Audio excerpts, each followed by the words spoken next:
চলতি অর্থবছরের প্রস্তাবিত বাজেটে নিত্য প্রয়োজনীয় পণ্যের ওপর উৎস কর কমিয়ে 0.5% নির্ধারণ করা হয়েছে। সরকারের প্রত্যাশা, এতে বাজারে পণ্যের দাম কমবে এবং সাধারণ মানুষ কিছুটা স্বস্তি পাবে। তবে বাজেট ঘোষণার পরও বাজারে এখন দৃশ্যমান কোনো প্রভাব পড়েনি, বরং অধিকাংশ পণ্যের দাম আগের মতোই রয়েছে বলে অভিযোগ ক্রেতাদের। গাজীপুর থেকে আরিফ খান আবিরের পাঠানো তথ্যচিত্রে রিপোর্ট জানাচ্ছেন ফোয়ারা ফারুক। চাল, ডাল, ভোজ্য তেল, চিনি, পেঁয়াজ সহ নিত্য প্রয়োজনীয় বিভিন্ন পণ্যের দাম নিয়ে দীর্ঘদিন ধরেই চাপে রয়েছেন সাধারণ মানুষ।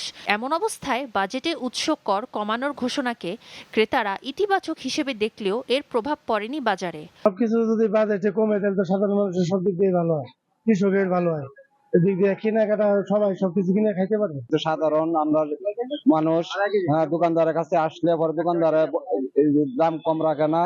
ব্যবসায়ীদের মতে বাজেটের সিদ্ধান্ত বাস্তবভাবে কার্যকর হতে কিছুটা সময় লাগতে পারে। তবে ভক্তরা বলছে, সরকার বাজার তদারকি করে কঠোর পদক্ষেপ না নিলে বাজেটের সুবিধা সাধারণ মানুষের কাছে পৌঁছাবে না।